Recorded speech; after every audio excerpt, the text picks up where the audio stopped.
93 FM. Información esencial. Comenzamos, 9:42 y este es Mercado Global. Angélica Bulnes nuevamente en el estudio. ¿Cómo estás, coneja? Buenos días otra vez. Ya estamos con toda la información lista sobre la mesa para comenzar a entregarla a partir de ahora. Esto es Mercado Global. En él, activa tu modo eficiente. Renault Kwid E-Tech 100% eléctrico y Banco Santander presentan Mercado Global. Comenzando con la noticia del día. Esta mañana ya se está realizando la segunda jornada de formalización en el marco de los casos Factop y Audios en el cuarto juzgado de garantía de Santiago. Entre los 19 imputados, son 19 20, pero... Mira, es que hemos pasado de 16 a 19, pero son 20. Son 20, Son 20. ¿no? Sí, Son lo 20. último que contar, no alcancé Sí. a cambiar el número, pero son 20. Entre los 20 imputados están el abogado Luis Hermosilla, los hermanos Daniel y Ariel Sauer, los también hermanos Álvaro y Antonio Jalaf, la abogada Leonardo Villalobos y además 8 ejecutivos de la gestora de fondos La Red Vial. Hay otros más, Sí. porque eso no suma 20, pero No. sí, pero son 20. Pero son 20. Si a eso sumamos los abogados de las distintas partes, que son hartos, hay un conspicuo abanico de abogados, los fiscales, los funcionarios, la jueza, ayer había más de 100 personas en una de las salas más grandes del Centro de Justicia de Santiago, lo que también contribuyó a que ayer la audiencia empezara más tarde. En cambio hoy día empezó bastante más puntual. La primera jornada duró cerca de 4 horas. Los fiscales fueron presentando sus argumentos a partir de una minuta que tenía 182 páginas, en la cual precisaron los eventuales hechos que serían constitutivos de delito. Se espera que la jornada de hoy incluya la lectura de los cargos que se le imputan y por lo que se investiga a los ejecutivos del grupo financiero La Reinvial por su rol en la creación y administración del Fondo Capital Estructurado creado para reorganizar las deudas de Antonio Jalaf. Claro, ese es el inicio, el punto de partida de Exactamente. una de las partes de lo que se está formalizando. Claro, pero esto aparentemente debería durar toda la semana. Sí, Eso va es a lo que me ser mucho decían, más va a ser largo muy largo. sí, de lo que se pensó. Sí, porque incluso en además un están momento. haciéndolo como bastante detalladamente. Bueno, y además ayer tampoco empezó más tarde y no fue durante todo el día. Si la minuta tiene 182 la páginas, minuta que es como el imagínate, resumen. Claro, imagínate el la texto exposición. completo. Es la noticia del día de todas maneras. Revisamos la prensa internacional. Bloomberg.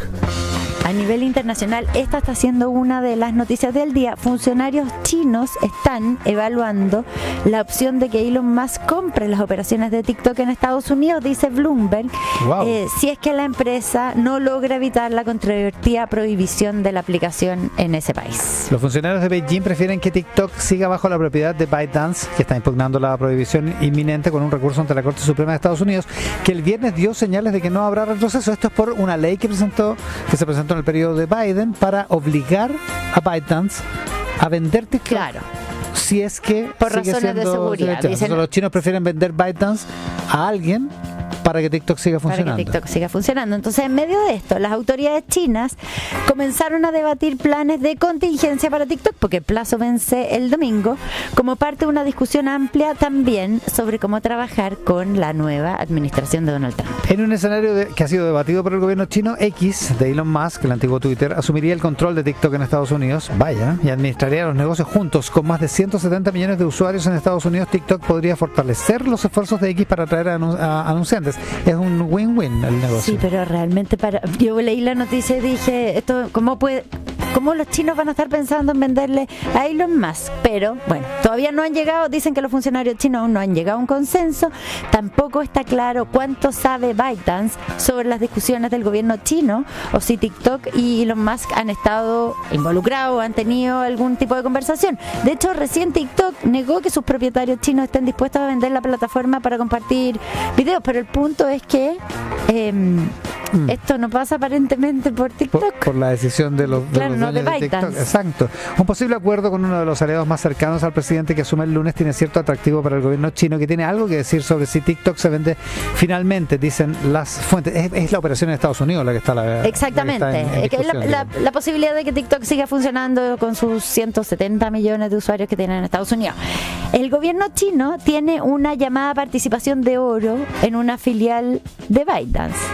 que le da influencia sobre la estrategia y las operaciones de la empresa, y entonces tendría que aprobar una venta que incluya el valioso motor de recomendaciones de TikTok, o sea, el algoritmo que te lleva de una cosa a otra, que es parte de lo que más vale. Entonces, puede que TikTok no sepa, pero que los funcionarios chinos sepan algo que ByteDance no sabe. Bloomberg al menos así lo está indicando. The Wall Street Journal.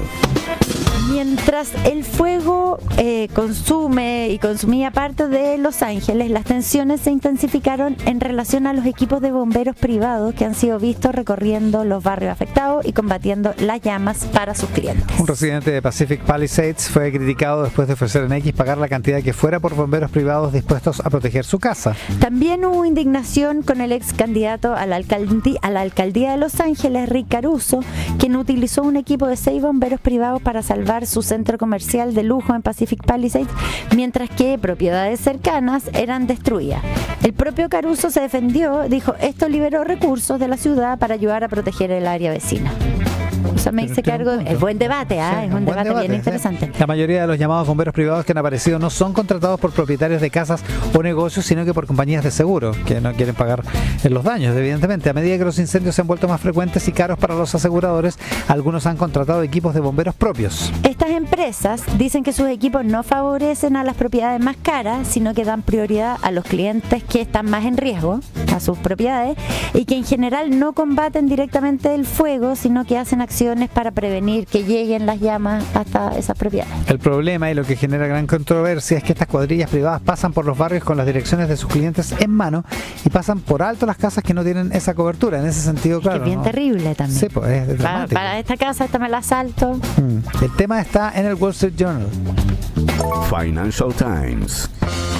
España planea imponer un impuesto del 100% sobre los bienes raíces para compradores de países que no pertenecen a la Unión Europea, como, a esta altura, el Reino Unido, en un intento para abordar una grave crisis de la vivienda. España es uno de los muchos países europeos donde el descontento popular está aumentando ante la dificultad para encontrar propiedades asequibles para comprar o arrendar, ya que los precios se dispararon y la nueva construcción está muy por detrás de la demanda. ¿Suena conocido? Claro. Esto. Bueno, Occidente enfrenta un desafío decisivo: no convertirse en una sociedad dividida en dos clases, los ricos propietarios y los pobres inquilinos, dijo el presidente español Pedro Sánchez al hacer el anuncio del impuesto inmobiliario punitivo, como se llama, como parte de un plan de 12 medidas. Tradicionalmente, España ha sido un destino popular de compra de casas de veraneo para personas que buscan un clima más soleado, lo que ha contribuido al alza de precio de las propiedades desde hace años.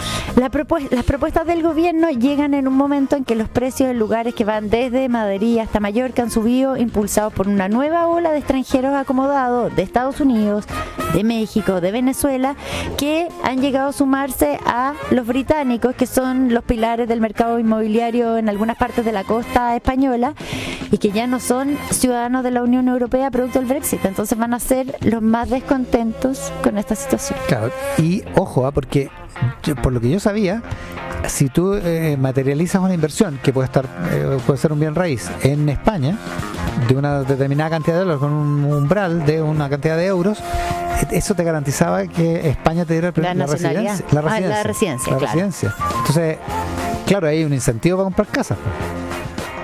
Pero ya no. Parece que ya no va a ser más. Ya. En todo caso, el Financial Times tiene el detalle. Estás escuchando Mercado Global, Tele 13 Radio. Andrea Rivera, resumen de noticias. En Tele 13 Radio, el ministro de Bienes Nacionales, Francisco Figueroa, reconoció que el procedimiento de la compra de la casa del presidente Salvador Allende se paró en el momento preciso, pero pudo frenarse mucho antes y no debió salir del Ministerio de Bienes Nacionales. Figueroa indicó que solicitó un procedimiento disciplinario para saber dónde se cometieron las desprolijidades y afirmó que hay un contrato que no ha sido aprobado por él y que por lo tanto no tiene ningún efecto jurídico, y aseguró que no lo va a aprobar. El gobierno ingresará las indicaciones a la reforma de pensiones en la Comisión de Trabajo del Senado, luego de que solicitara ampliar el plazo. La ministra del Trabajo, Yanet Jara, explicó que el calendario de tramitación se mantiene inalterable y manifestó que el acuerdo no va a dejar completamente satisfechos al oficialismo ni a la oposición. El gobierno descartó plebiscitar el futuro de las AFP y enfatizó en que el foco está en sacar adelante la reforma. En Tele 13 Radio, el ministro de Educación, Nicolás Cataldo, reconoció que hace más de una década que los establecimientos emblemáticos han mostrado una disminución de los resultados de las pruebas de admisión a la universidad y que están dados por distintos factores: la elección de los padres de los establecimientos, los paros y las protestas. Cataldo afirmó que con o sin overoles blancos, las brechas no se han reducido y eso es un desafío mucho más estructural. El cuarto juzgado de garantía de Santiago realiza la audiencia de formalización y reformalización del caso Audio por el caso Factop. Se espera que esta jornada se realice la lectura de cargos a los ejecutivos de la Raín Vial, a quienes se les imputarán los delitos de lavado de activos, estafa, delitos tributarios, administración desleal y el uso malicioso de instrumento privado mercantil falso, además de la entrega de información falsa al mercado. El dólar continúa en altos niveles por sobre los 1.000 pesos, pese a que este martes abrió con una ligera presión bajista. Ayer la divisa estadounidense promedió los 1.013 pesos con 18 centavos y este martes, en sus primeros movimientos, fluctuó entre los 1.004 con 10 centavos y los 1.008 pesos. Gracias, Andrea. Buenos días. Buenos días. Mercado Global.